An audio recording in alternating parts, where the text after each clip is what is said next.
Tere pärastlõunat, kell on saanud juba 13:01.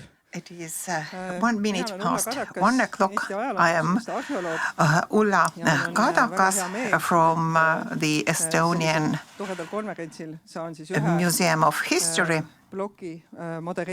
I'm a moderator of this panel.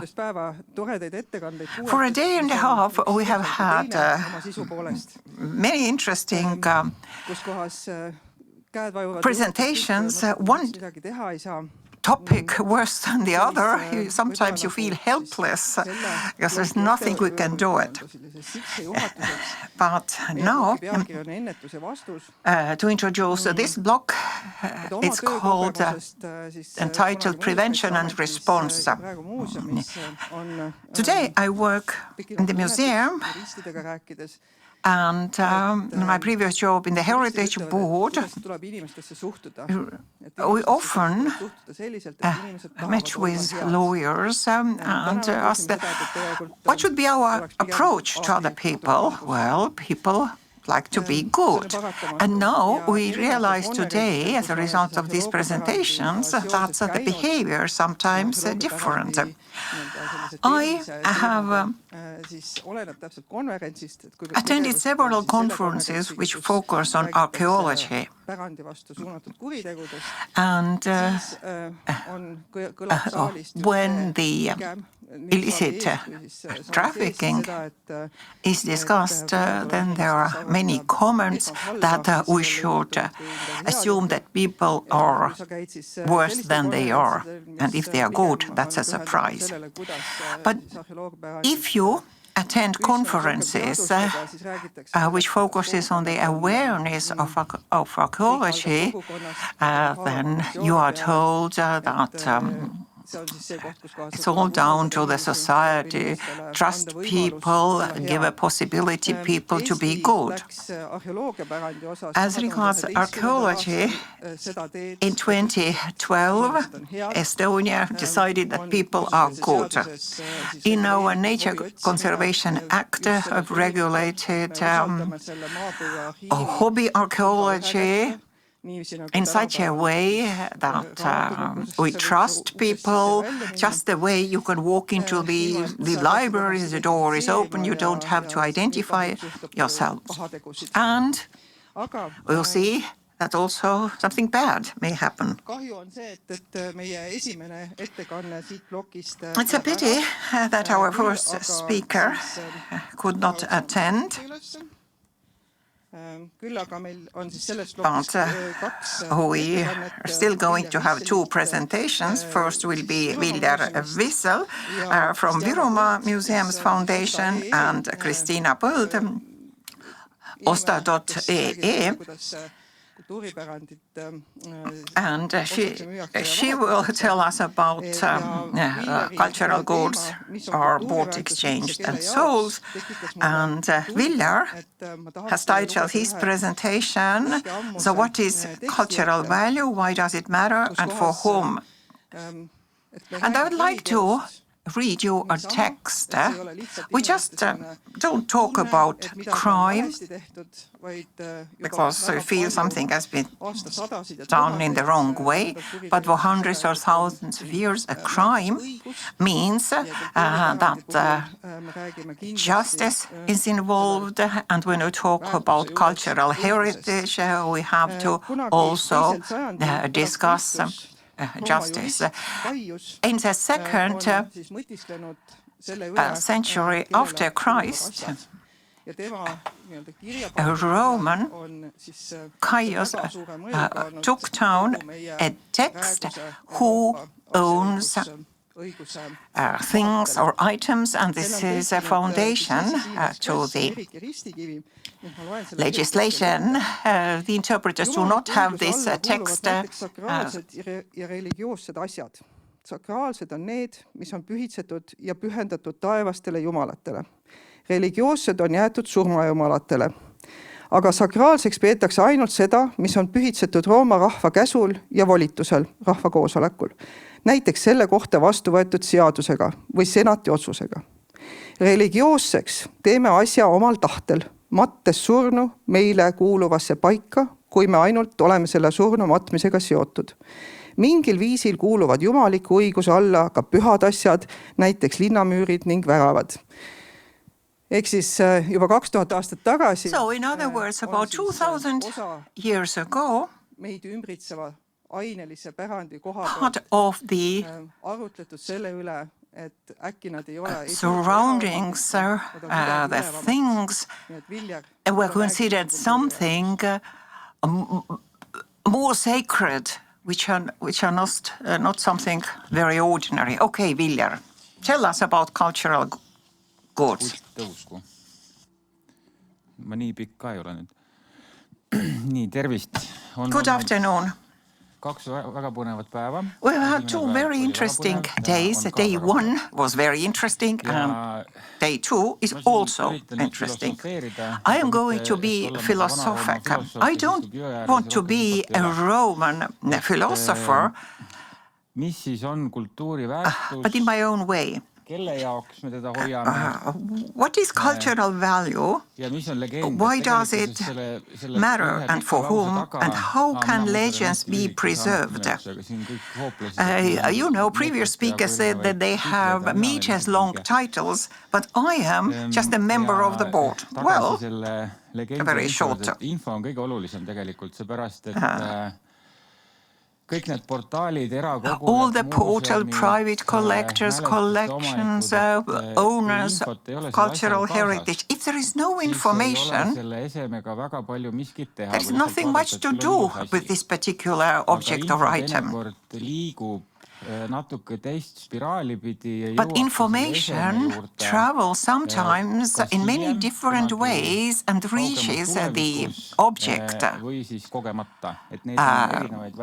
sometime in future or just by chance. I will bring you a couple of examples. Mulle mitte tavakohaselt on mul siin teksti ka. I have also text. I usually show only photos. I always want to, without a text, I want to take my audience always into the picture, into the photo, to listen and to follow some nuances. Because, you know, different pieces of art, photos, they can provide us such information which may be quite unexpected. So what's the difference between an architectural monument and a museum object? Well, museum object is used, not used the way an heritage monument is used. We have many museums which have open display, and there is always a threat of use. Well, in Tartu we have Citizens Museum, in Rakvere we have Citizens Museum, and one of our visitors wanted to rename it into a petit bourgeoisie museum. Well, we didn't agree with him. So quite often there is an open exhibition, open display of items. But, and it happens that a visitor takes a seat in a museum chair, which is not allowed. So therefore, if the visitor is not very knowledgeable, then may ask, okay, if I'm not in a museum, if I'm visiting an old estate, I can take a seat in the chairs, but in the museum, I can't take a seat in a museum chair. But we have to raise the awareness. We should start from children and reach the senior citizens. And senior citizens sometimes forget or have to recall what they have learned in the past. et muuseumist on saanud tihtipeale turismiatraktsioon. Museum has become often a tourist attraction or a theme park. Ehitismälestise või mõne paigaga, et mida see koht siis edasi annab. The question is, ja mis küsimustele ta what's the meaning of this particular place? What kind of questions should be answered? And the people who work in such an atmosphere, you have to have a very clear picture. The visitor may ask, why I am here? Why do I experience what I experience? And our task is to interpret the object, because we are as interpreters of the exhibits. So why I'm so chaotic in my speech? I am a rotating heritage official. I worked in the Heritage Board, then in the Digitization Conservation Company, and now in Viru County Museums. So this has given all this has given me a very broad outlook. I was also involved in issuing permits. Thank you, my colleagues Linda and Tina, you have continued this work very well. But what has this entire lifelong process given to me? Well, I have to talk about myself. And now to educate the owner of the heritage, this is something which we have to cover as well. We have to start in school. Our next owner of heritage items or museologist is a child today who will continue at the university. So the educational aspect is important because we also need fresh blood in our community. In school curricular, information is often linked to visits, but now we all know what has happened. We have now a problem. The Ministry of Education said that you should not spend money on museum visits. So we do need revisit this idea and change our mindset. I know more about heritage monuments. I know less about art and archaeology. So I was very much dependent on the Osta.ee platform. I didn't do much shopping, but the information you get from that portal was an excellent learning curve. Siis viimane punkt siin on põhimõtteliselt siis nüüd jälle selline minu isiklik kirg. And my personal passion is to link people and objects, it's all down to education. I've lectured at the university on the contextualization of interior. You can't imagine how difficult it is to make people to speak. You ask a question, describe the object, and people have no courage. You somehow have to force them to be courageous enough to open their mouth, and then all of a sudden you see that they get carried away. They start describing. I ask them, tell me what you see. Try to describe the appearance of the object. It's easier on school level. So in my opinion, the earlier you start, the more courage people will have, and I do hope we will get new investigators, be it in the customs, police, or museum atmosphere as researchers. So we all yearn for talented people. Siin ma nüüd seon ära natuke ka nende punktidega seda, mida muuseum teeb, mida mäluasutused teevad. And here on this slide, I try to link it all together. What museums, heritage board, we all should do. What's the expectation? Hästi konkreetne lause. It's very important for me. Räägivad koostööst. Cooperation. Everybody keeps talking about cooperation. That's the end of the story. You regulate, issue guidelines, all kinds of fantastic injunctions, prescriptions. But in order to look into the same direction, and then all of a sudden, who should initiate it? Somehow the initiative is missing. You talk about cooperation, but miss initiative. Museum has a million roles. Well, there was a question today, does the library have an evacuation plan and a crisis plan? Yes, we have a green tsunami in our museum. We're dealing with it. It's important. I'm not against it. But somehow, the question is how far we have to go so that everything would have been completed by yesterday. It's a complicated task. And now, apart to all this, we have to work with the contents. Every museum gets additional tasks, but the content is a question. Is there another obligation to bring people to the museum? We have 8 museums in Viru County. We also have a police museum. And there was a child visitor. I sometimes listen to the visitors, and the child visitor said, why do I have to come to the museum? And why do I have to listen to the guide, the same story which is in written form on the walls?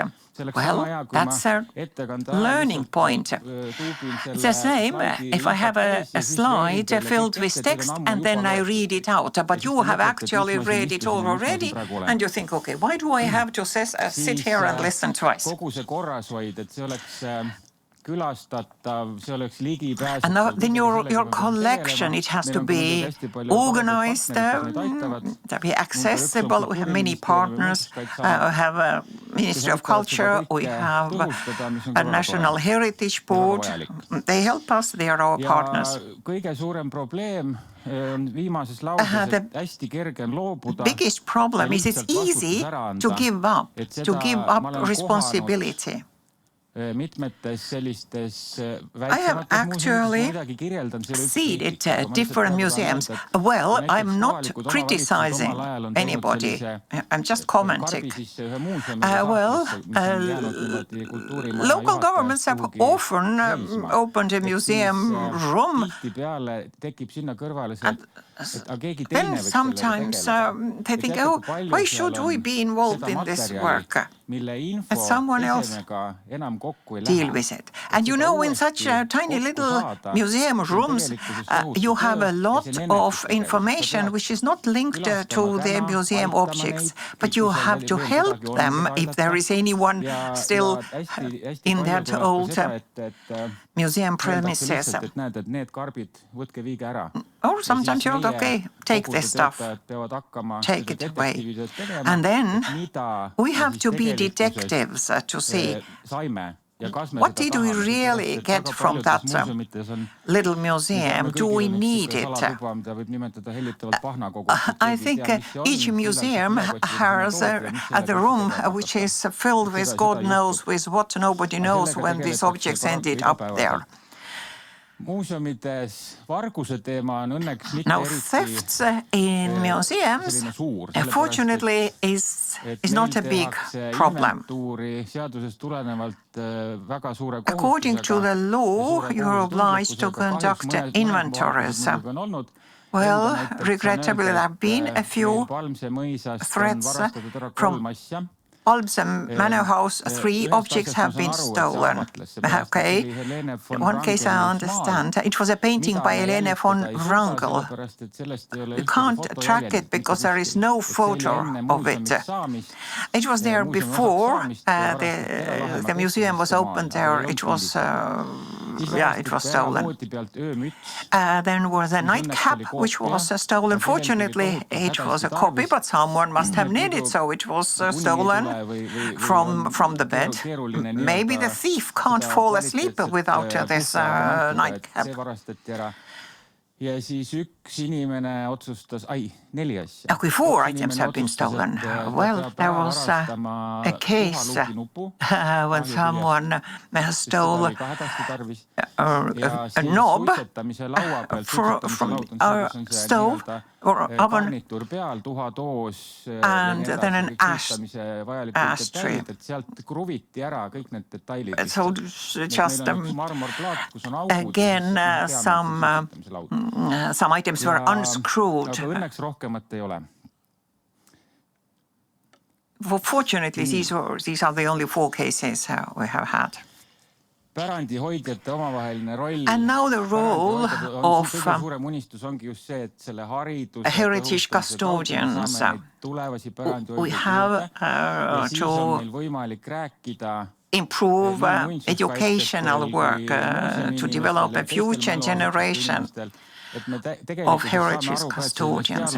We do understand that it's a dialogue where there are several parties. It's not just we are talking and no one understands us. We have to improve the quality of the dialogue in order to have a stronger network, a better collaboration. Ja siis siin ongi tegelikkuses, kes on mälestise puhul, kes on mälestise kaitsja?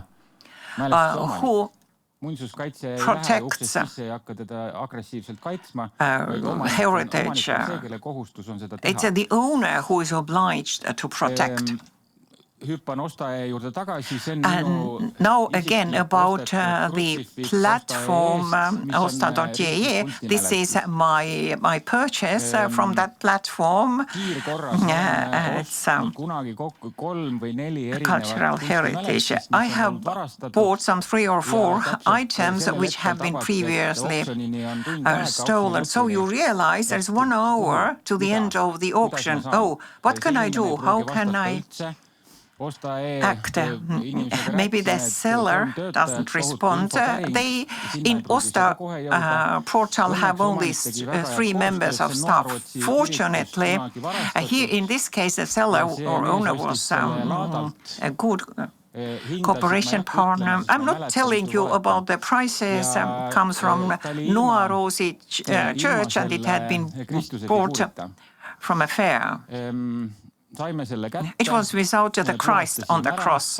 So I purchased it, cleaned it, and I discovered the Christ from an antique store in Tallinn.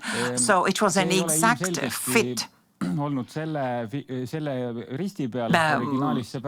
Definitely, it's not original. It was made in a workshop of Edward Tross.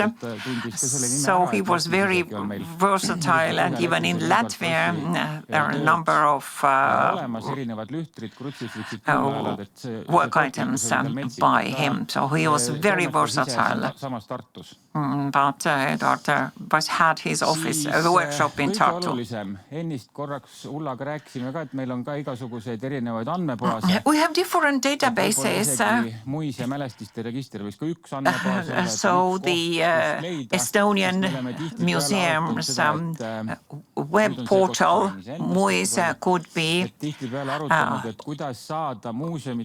one of them. The question is how to get information from museums, what has been lost or disappeared. Sellepärast, et hästi paljud muuseumid ei taha. Sometimes it's the same. Quite often museums don't want to share this kind of information. Inimene ütles, et võib-olla ei tahakski avalikult seda üldse anda. Sometimes they don't want to make public any of this. Losses.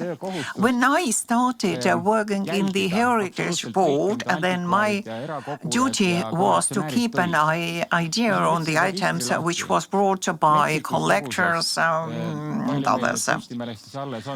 And then I attempted to check how many cultural monuments we have. 13,000 roughly. 13,000 and no pictures. Okay, how can I be responsible for the work? Do when I don't deal with it. It happened twice. I allowed to go to Germany an icon when about 2 months later, when I started working with the stolen national monuments, realized this icon was stolen from Valga Museum. This happened in early 90s when thieves had entered through the floor, and more than 100 items were stolen from them.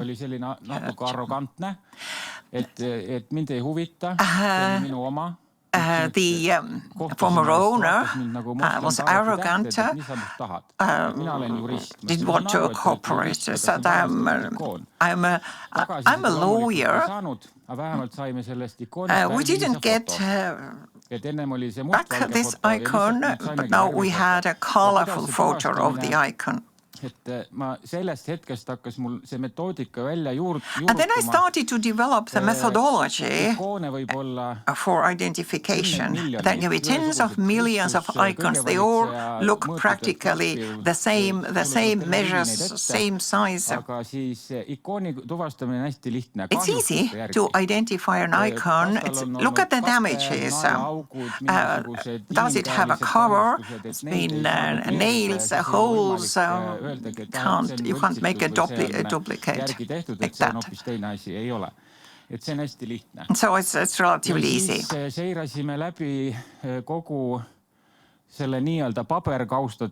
So we work through a huge heap of files and uploaded photos in our register, if there was a photo. And, well, if there is no photo, then it's practically impossible to find a stolen item. So altogether about 600 stolen objects were entered in the register, not found, lost, missing.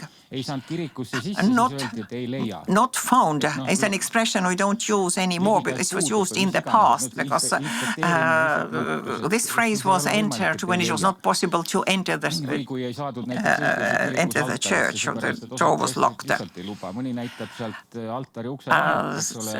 In many cases, you were not allowed close to the altar or icon case. So in such a case, the phrase not found was added. But Linda can correct me if I'm wrong in my statistics, but there were 12 during my career, 12 stolen items which were discovered. As chandeliers and other items. Okay, the phrase stolen, it's extremely media-savvy, so journalists contacted us. But journalists are not really our friends. They are trying to find an interesting aspect and then distort facts. So you read it something different than your words were. So we all have this experience, we don't really understand what's going on. And now, when reviewing the list of cultural monuments, several will be removed because there's too little information, no images. So we could have in the web page a special corner for these missing and lost cases. There was a stellar collection stolen from Keila church, but the church had actually lost all the information that police had given it to the art museum. So art museum informed us that they're not lost or stolen, they are with us. Now the question is, would the church like them back? Will the museum give them back? Loomulikult see ongi, miks ma ütlen ka, et seesama minu see lause, et museaal ja mälestis on tegelikult kaks muna, üks on külg vaata. So I always like to say that the museum object and heritage monument are the same egg but viewed from the side. Churches sometimes give their objects to museum. In the past, we protected items from people, but now we protect for people. So quite often, churches think that it's safer to give some object to the museum. For example, if we take Nuarootsi church, then they were returned from Sweden a beautiful collection of church silver. There was an alarm from the church at night, and the priest was afraid to go to the church in the darkness, and there was the collection was stolen. Eelika Rosman told us yesterday about customs and items stolen from the customs. When big paintings carried across the border, there was a citizen from Narva who more than 40 times crossed the border between Russia, and he had taped cultural goods on his belly. There were several interesting items. 17th century silver box, silver items, ruby and Peter the First cup. So this was taken from Sweden to Russia, and then for some reason it was taken back from Russia. It's unreasonable. Why did he bring it across the border back to Estonia? But actually, teeme tehingu lõpuni. Ja mu lemmik asi oli seal, kuidas inimene ei suuda nagu it's quite strange when people know what they talk about. Ja siis tekkis küsimus, kus kell on? I asked him, where do you have a clock? Because pieces of the clock were on him. So said that the clock is at home, which means that he had been crossing the border for a long while and always piece by piece carried items across the border. Mulle tekkis, see rändas minuga kaasa kanutisse ja nüüd see on rännanud minuga kaasa Muinsuskaitse, et ma aitan politseid. I have continuous practice of helping police, and I've done it throughout my career. Police is not always ready to confiscate overseas immediately cultural goods. So we exchange information, what's worthwhile, what not. So customs may detain something, take a photo, consult, because you train your eye. You will be very vigilant. You know how to look and what to look for. So the best way of training is to have 3 similar items. You have to find something which is similar to this object from 3 different places and then deduct the average, because this would give you an idea of the value. It was asked yesterday, could there be a coefficient for cultural goods? It's impossible to implement for cultural goods. You can't restore a destroyed silver item or a painting or a monument, because it will be a copy. And emotional value does not have a price label at all.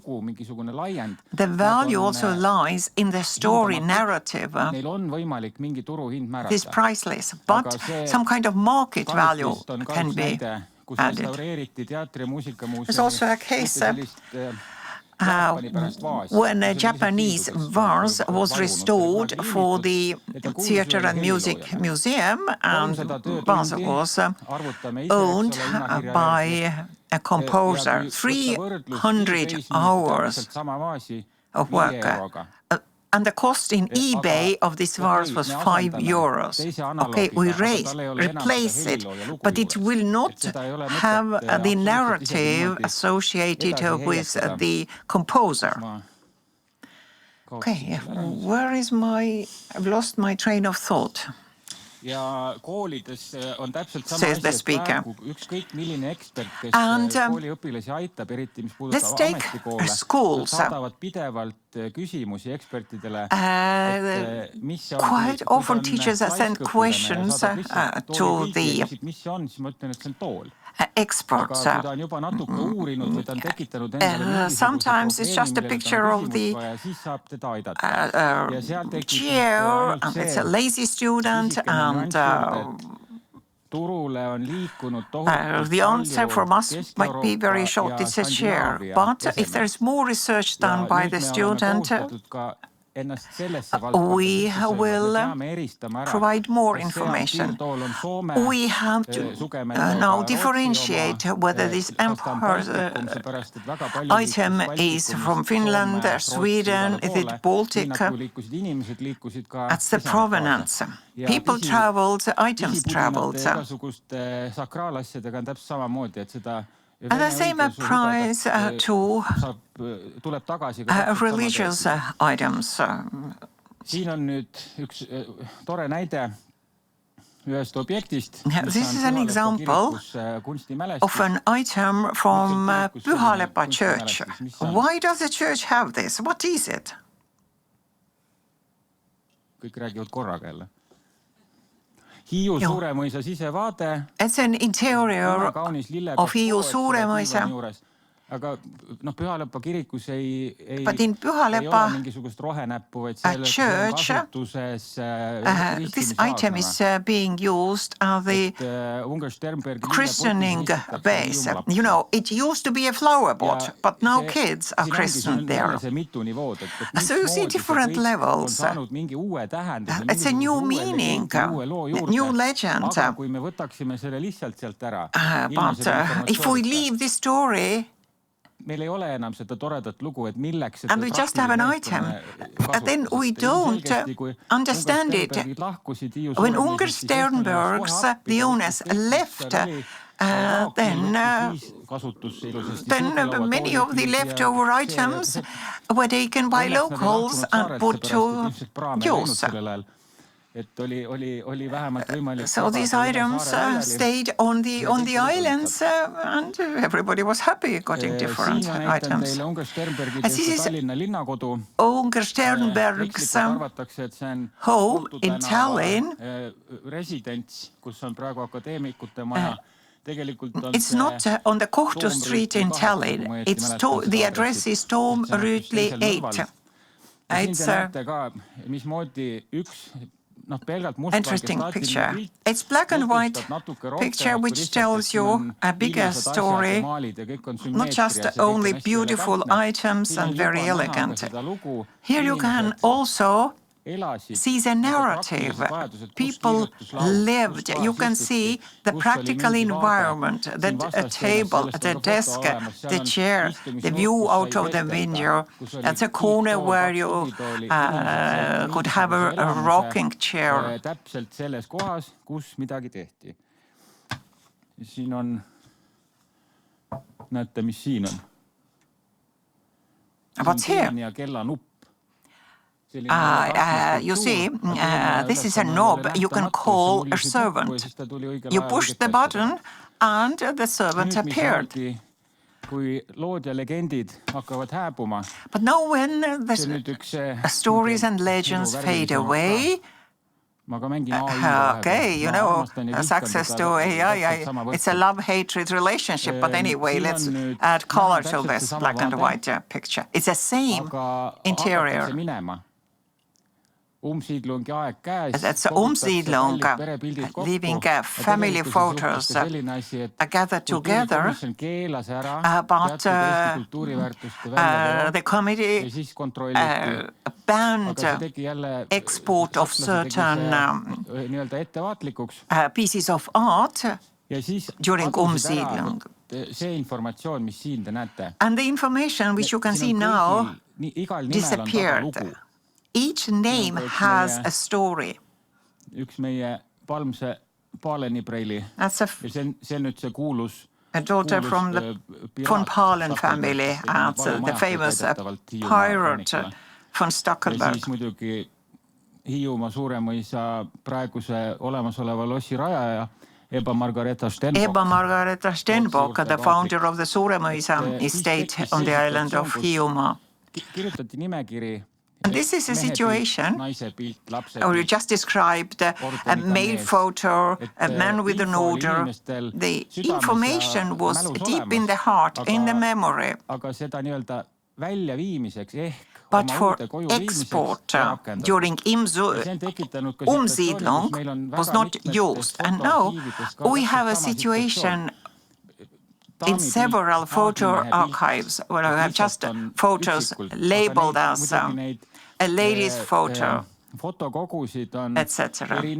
There are many different photo collections. And there is a collection also in the National Archive.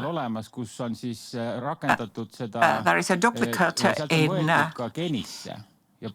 Germany, and it's also in the Jenny portal, where the face and name and story have been linked. And this actually helps us to restore the legends.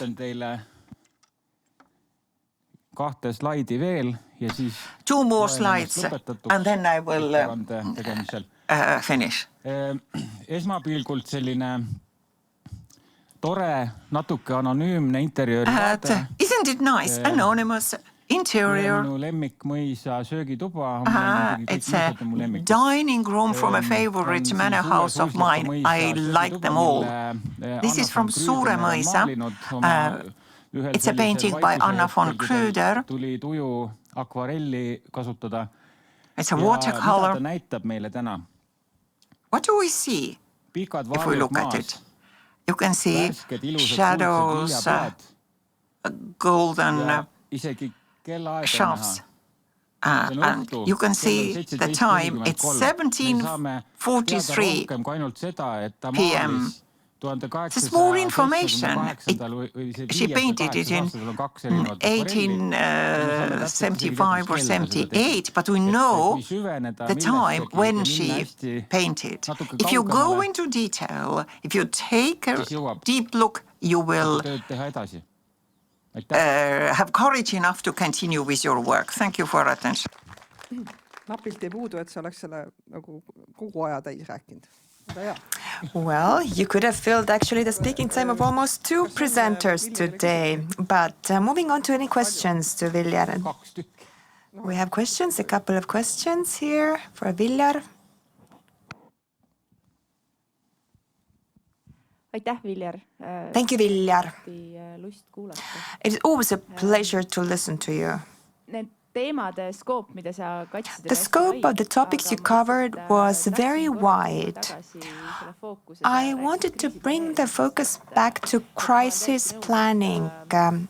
You mentioned it, and I completely agree that museums, memory institutions, heritage institutions carry various roles and tasks. And just as a remark, I can say that perhaps not all the tasks always have to be fulfilled by yourself. You cannot have all the competencies in your own building. I know why you're saying it. No, just think about it, because all these topics are very important. I completely agree. The number one thing for us is that, first of all, I can say that we have an evacuation plan. That is the most important thing that we have to consider. But the question is, where should we put it in place? The only answer I can say that it should guide us in the right direction. Thank you, Viljar. A very interesting presentation. The stolen cultural property database is what caught my attention. And I thought that it's really wonderful that we have such databases. Now, yesterday and today, we've heard a lot about Estonia not being alone in the world, that all these organized crimes committed by the criminals are all interlinked, that they are not only active in Estonia, that it is more grand, it takes place on an international level. So my question is as follows.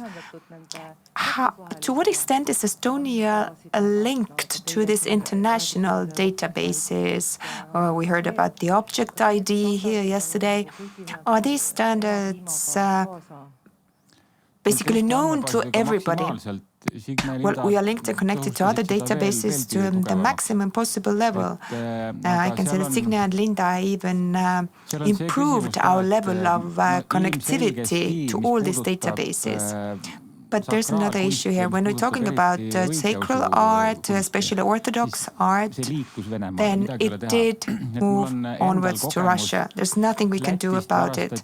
I personally know of a case from Rezekne in Latvia. 2 icons were stolen. 2 icons. They were huge icons, 3 meters by something.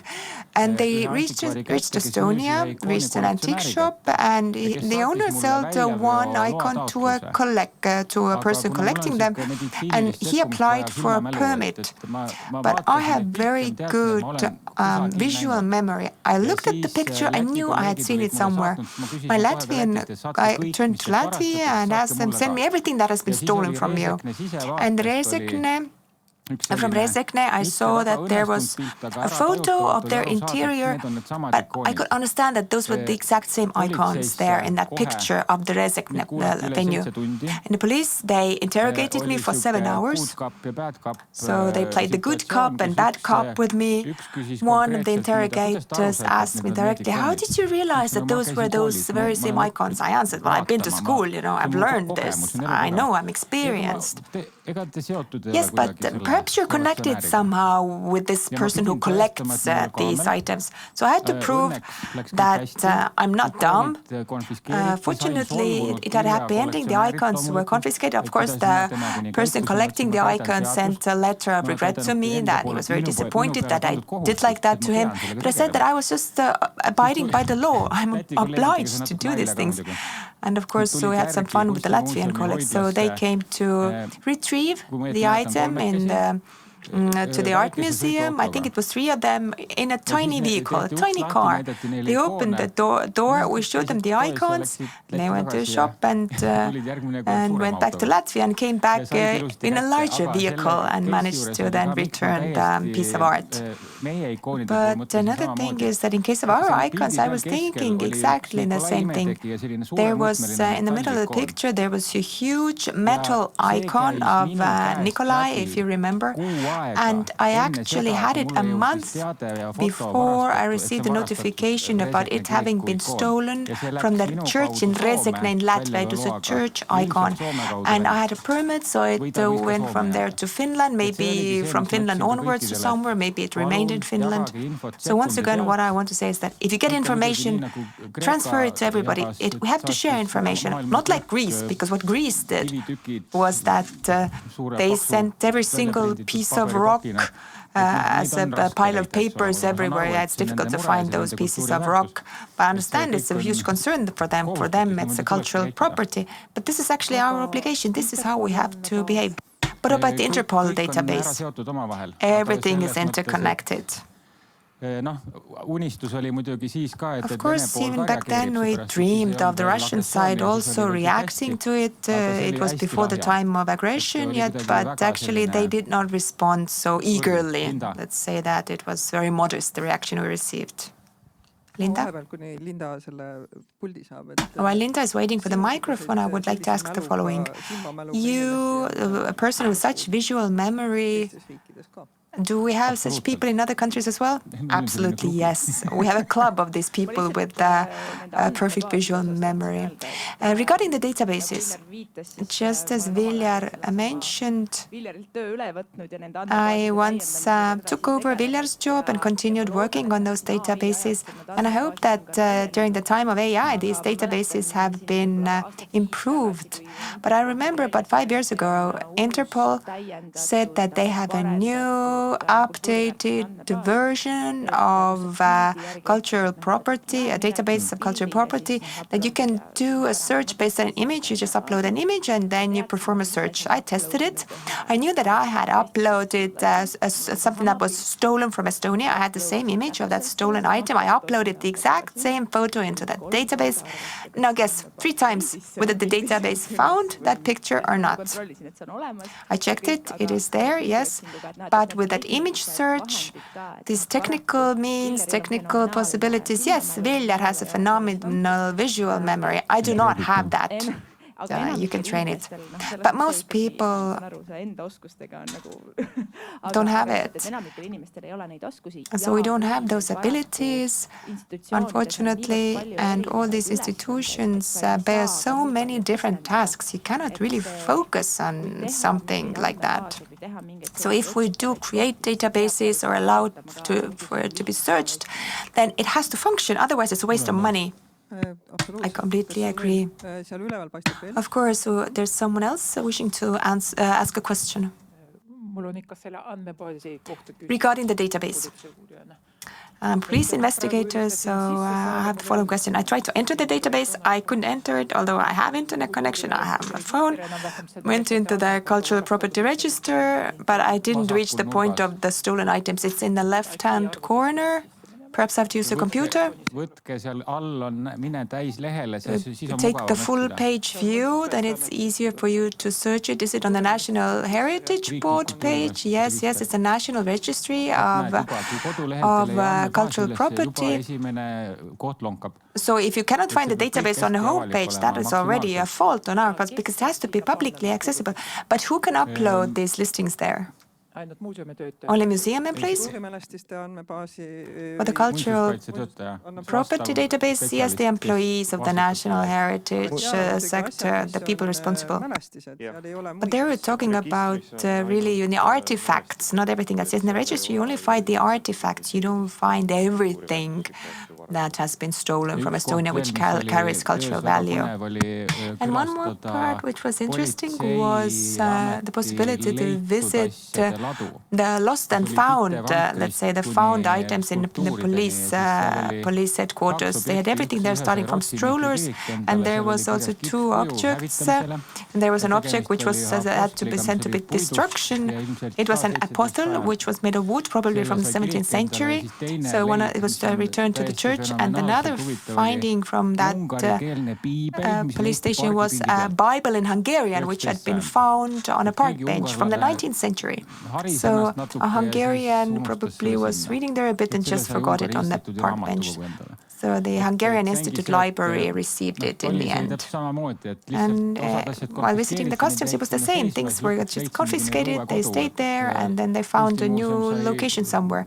The art museum received quite a remarkable number of metal icons.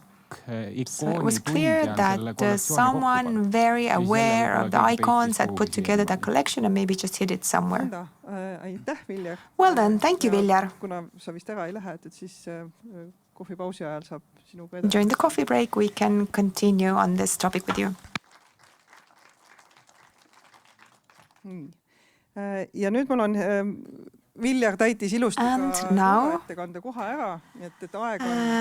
Viljar has filled in 2 presentation slots. Nobody even noticed it. That instead of 2 presentations, we had 1. But now I would like to invite Kristiana Põld here. She's the portal manager of Osta.ee. She will tell us about the digital platform mechanisms and collaborative approaches in the protection of cultural heritage and citizen engagement.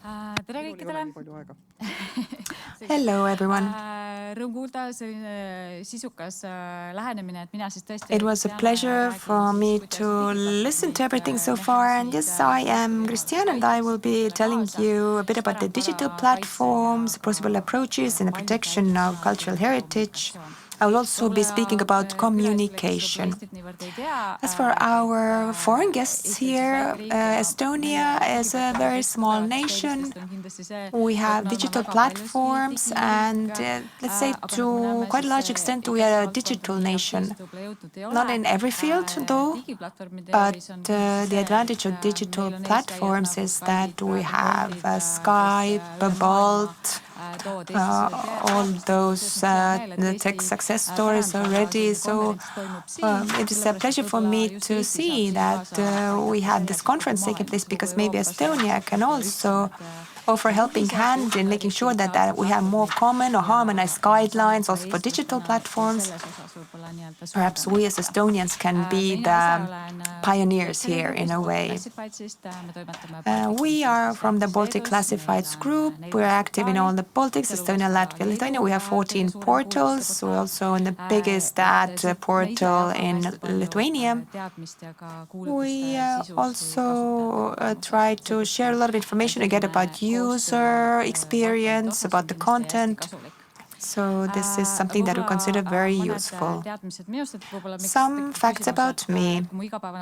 My everyday life is rather commerce development, user, the way to make it more convenient to use the portals. And looking back at where I'm from, I come from a place called Salme. Salme, it is the largest Viking ship burial location in Europe. During my university studies and later when I had to explain where I was from, I told them that I was from the Saaremaa. It's an island between near one of the peninsulas there.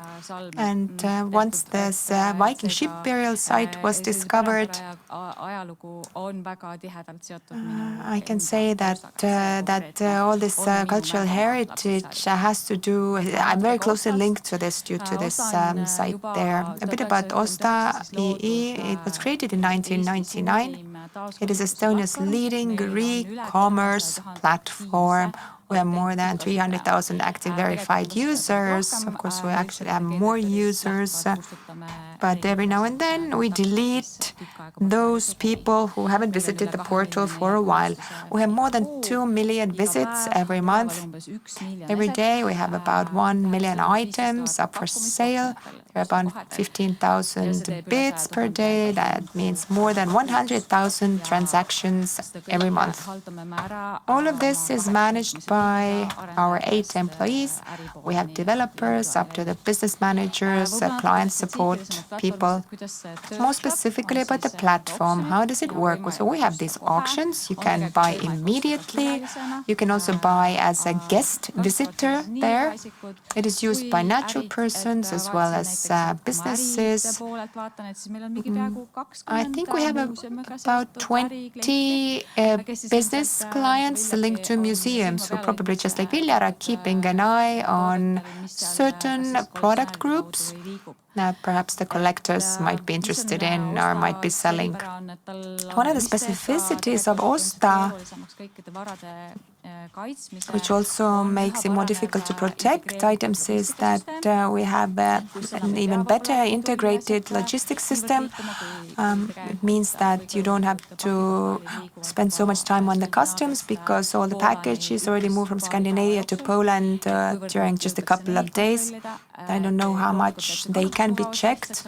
It means that it's more convenient to use, but maybe it makes your job a bit more complex.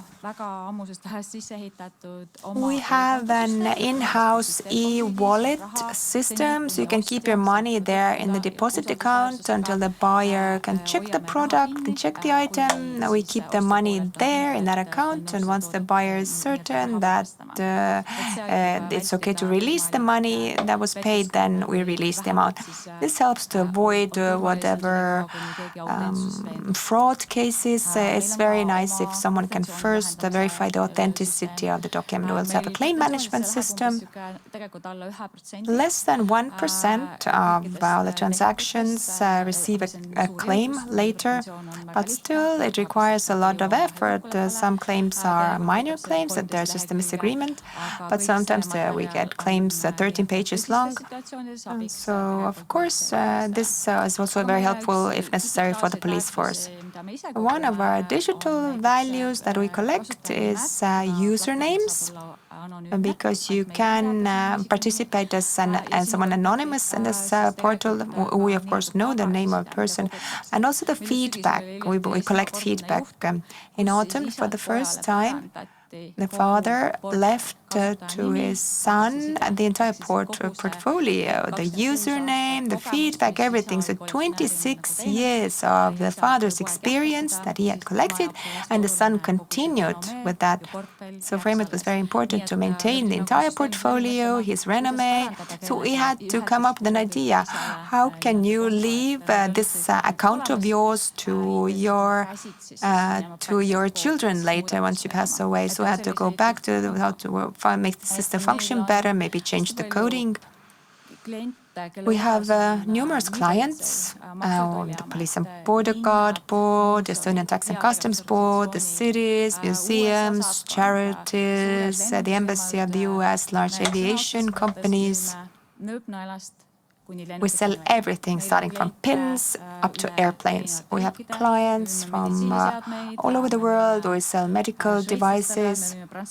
We sell them to the Swiss, to the French. But of course, our client base is mostly compiled of Estonians. We offer a level of security. Every user has one account which is linked to his personal identity number. So which might be the biggest problems when we're talking about protecting heritage? It is the overall anonymity, for sure, because in various environments it is possible to create several email addresses, email accounts, several phone numbers, and then the information is fragmented. And this is not a sustainable way of knowing who is selling what and who is buying what from whom. What we can see based on our user database, maybe it's ignorance, but it's lack of knowledge. There are people using our portal who do it completely knowingly, they willfully do it, and sometimes people just do it out of pure ignorance. Let's say that they are just selling everything in the apartment which they got from their grandmother, things that they don't even know that they're items that are under protection. Maybe some of the items have been stolen. And of course, we have to look into various directives, regulations in general. There is the question of privacy, protection of privacy, and the other aspect is that people feel as if they're constantly monitored. And then, in that case, people tend to move or shift to more dangerous environments. This communication is very important also on the part of the state. Why is this taking place? What it is good for? It should be communicated better. Osta sends the Tax and Customs Board every day based on the Directive on Administrative Cooperation 7 any information how much people sell, how much people buy. I'm also on that list because I sold my in-laws books, so that if you have sold something there, the Tax and Customs Board also for me has information as to what I am doing on that Osta portal. But we as taxpayers probably, it's not a matter of whether the state should have this information on us, it's a matter of communication. That we know that selling personal items is tax-free, but now the media is indicating that now everybody can start paying taxes based on what they sell. So it takes people to a point where they realize, okay, it's now more than 30 pieces that I'm going to sell, so in order to not pay taxes, I have to sell it elsewhere. And I think that is a very bad tactic, especially if we're talking about the green transition. Then we basically advise people to just throw things away. Isn't it stupid to receive this notification from the tax board that now you sold 30 books already? Instead of why sell them? Why don't you just heat up your living with them? So it's better for the user if it was better thought through, if it would rather help us have a clear overview of the trade taking place. And this is what Osta would like to offer. So what can the platforms do? Some platforms don't do it, but for Osta we have this personal identity number. All the trading takes place on that. It means that you cannot open several accounts under DAC 7, that you cannot sell 30 items under one name, 30 items under another name, that you have an account for you, an account for your mother-in-law, an account for all of your 7 children. So people try to kind of bypass this rule with various methods. But we are, say, ID-based, which means that it's also a bit more difficult for foreign traders to use our portal. Right now, we manually have to process several of these foreign traders. We have to look into their passport data, see if it's justifiable, if it's real people actually who want to start trading on our portal. The one thing that platforms can most certainly do is to set restrictions for people who violate the rules constantly. Let's say we see that they are constantly trading suspicious items or problematic items. The feedback from the communities is important, also from libraries, museums. They all provide us with information. And this is added to the feedback of the clients, and it is possible to find them immediately and very quickly from this system. And of course, we have our own moderators who voluntarily work. We have about 7,000 users from the year 1999 who are still using the Osta portal, and they have a very broad overview of how things work or should work, and they often inform us if they notice something suspicious. And like I said, we work in close collaboration with the law enforcement authorities, Tax and Customs Board, all the other other parties. The greatest challenges are also improving the collaboration. I'm happy to be invited here today, and I can already see quite many familiar faces here. So it means that if we detect something suspicious, the communication is quite swift, and ultimately it helps us to improve the system as such, because we then find out what is important for you, and next time we improve our product, we know what to pay attention to. AI has also already been mentioned here several times. It is very important for AI to also have access to the databases which include these stolen items, that it would also know which items have been stolen, so that we would also know how to pinpoint those items which catch our eye, which could be problematic and which we should look into. And another challenge is that the bigger a platform you are, the greater the fraud risk.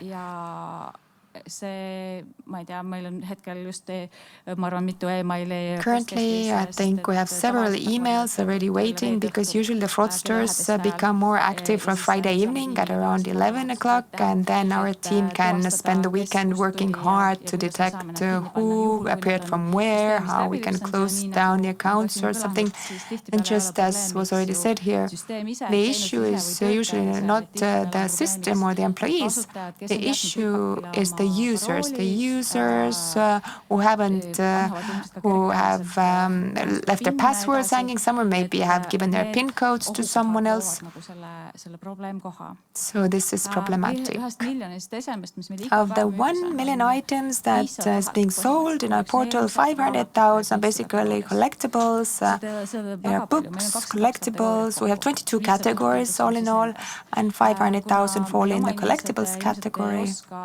Our own people have to be experts at the same time, how to evaluate the condition of a car or a pair of jeans or icons, valuable sculptures. So we can see that in case of books, we have about 210,000 books on sale. Every month, 8,000 pieces are sold. For collectibles, we have 5,000 transactions per month. For antiques and art, more than 3,000 transactions. And for gold, valuable coins, also 1,000 transactions. So it's a huge amount of transactions. And how are we supposed to know what is correct and what is not correct? This is our challenge. We have a small team, and to know everything about the 22 categories, as my team is very experienced, been working for more than 10 years on average, it's still a challenge, nevertheless, also for them. So one example how a platform can be of help. There was a case, a gold necklace, gold chain was sold, and the money went into the deposit account.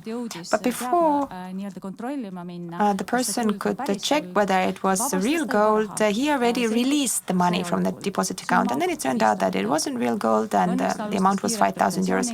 But he quickly filed a claim, and customer support, having done this for 15 years, immediately contacted the bank, contacted the police, and the bank in turn knew that they already knew our people who would contact them. They blocked the transaction immediately, and thanks to that, the amount was blocked from being transferred, and the client got his 5,000 euros back. So what is the key takeaway from here? On the one hand, the value that our people have been working for a long time, they have the experience, they know these patterns of behavior, and this is very valuable. And what is also valuable is this collaboration. We have a crisis plan in place. If this happens, who are those 1, 2, 3 people, in which order we have to contact them? So that on the one hand we have the experience, on the other hand we have the collaboration. We know who to contact, who is the right person to turn to ask if they can help us, if we can also help the institutions, other authorities, and also our users. So what to look out for, and how can we help you as to what you should be paying attention to? Usually they are the same for all the platforms. It could be your the one platform in Sweden, also the vintage platform who has a collectibles category, could also be just eBay. Quite often they follow the similar patterns. There's an example here. It was just some kind of a finding, a category of a finding. If you search for findings from the ground, and then you can see that when you look at one item, you should always look into what else the same seller is selling.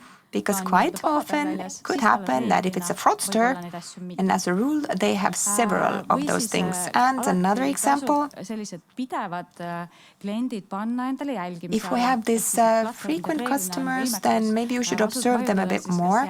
It means that the platform can press on this option, follow the seller, or look at all of his items, all of the sales. If you just want to monitor that seller, then every time he or she uploads something new, you get the information indicating that. You will find out what is this new item that has been uploaded.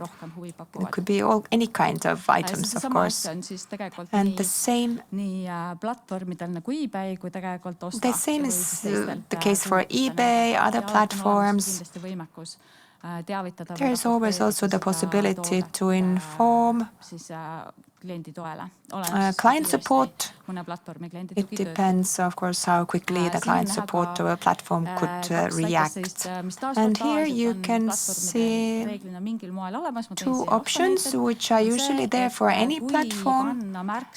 If you, for instance, enters arrowheads or spearheads as a search word, or some kind of, let's say, Russian Orthodox icon, if you're using those search words, then we offer these options that you enter your email, and down below you see the same option, so that every time something is uploaded based on that search word, it's uploaded on our platform, you get information notice to your email. Of course, it could notify of all kinds of things, so it's maybe better to fine-tune these search words every now and then so that you're not overloaded with the emails. And of course, it is possible, this is also one possibility that we offer, as for our platform, it's possible to leave comments, and for also our partners, you can ask questions, and all the questions that are asked are always public. It's always visible to everybody. If someone's selling a car, other people are asking questions, it will be visible for everybody there, because then it might already come out that maybe the car has been involved in a crash or something.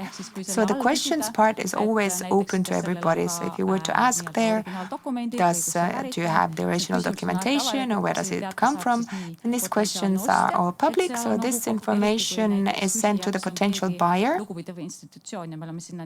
especially if it's an authority or institution asking this question. So we also carry out this type of collaborations with our good partners. So these are some certain exceptions that we do not offer to all our clients. What about the communication and cooperation with the platforms?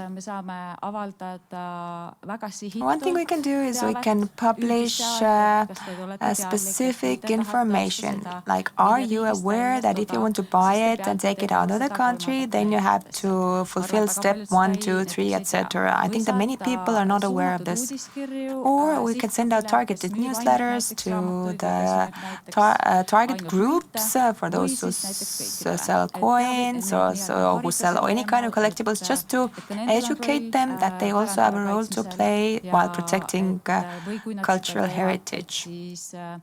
And even if they make mistakes, not everybody is actually ill-intended in their actions. They want the best, but it doesn't always happen like that. Of course, there are also people who try to find the schemes to carry out fraud, but in Osta, of course, we know very well who those people are. And let's say the databases have stolen things from Estonia. If we enter it into our own system, then we also get this notification alerts, so that they are kind of red flagged for the client support. Let's say Friday evening, somebody is selling Ozempic, and we are informed that somebody somebody is selling Ozempic and we have to close down that option. The veterinary and food board is also constantly contacting us and pointing out problematic sales. Of course, if we have a clear understanding of who to contact, who to inform, that is very helpful for our own client support department. And I think that this is what we are doing here as well today, to make contacts, to have a common understanding of how platforms can be of help here. We do have very many users. We have very many active buyers as well as sellers. So I think that these digital platforms like Osta are very much necessary, especially in the world of e-commerce and digitalization. So we at Osta are happy to play a part in this to make sure that we have these safe transactions taking place. And if we can improve the cooperation to better protect heritage, then we are open for a discussion on this. Thank you. If you have questions, I'm happy to answer. Thank you, Kristiana. When I look into these platforms, also the Osta platform, I look into the archaeological items, then it's quite painful. My question is as follows.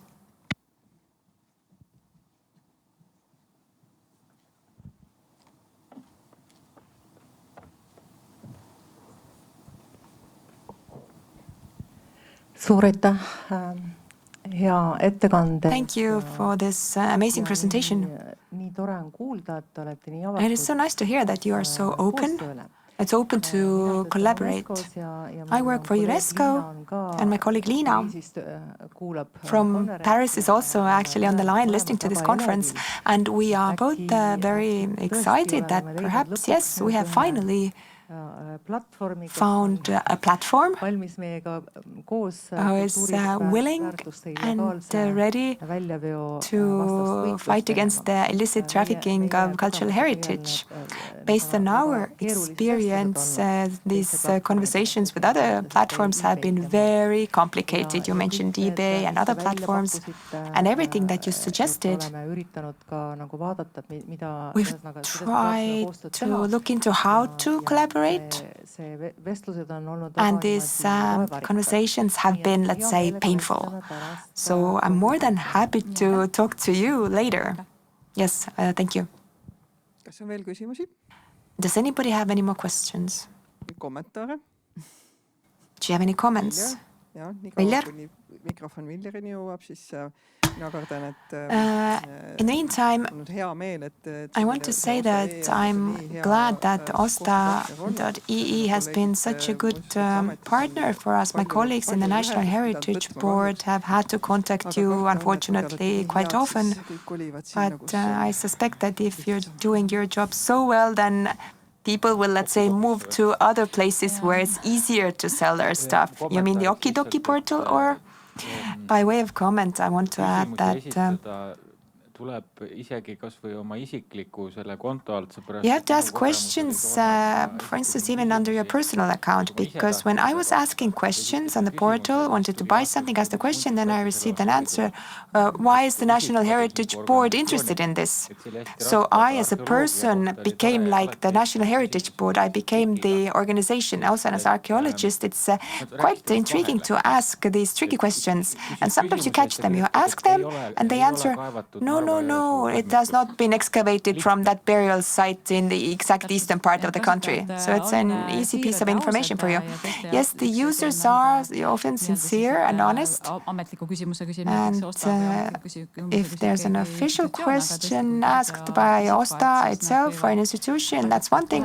But if you ask as a private person, then I think that maybe you're very much willing to buy and they give you all the information that you're looking for. Sometimes they honestly say, yes, I was digging it up from there or that location. And then you don't know if it's just pure ignorance or they just don't know at all anything about anything. Well then, time is up. Once again, time to go and have a cup of coffee.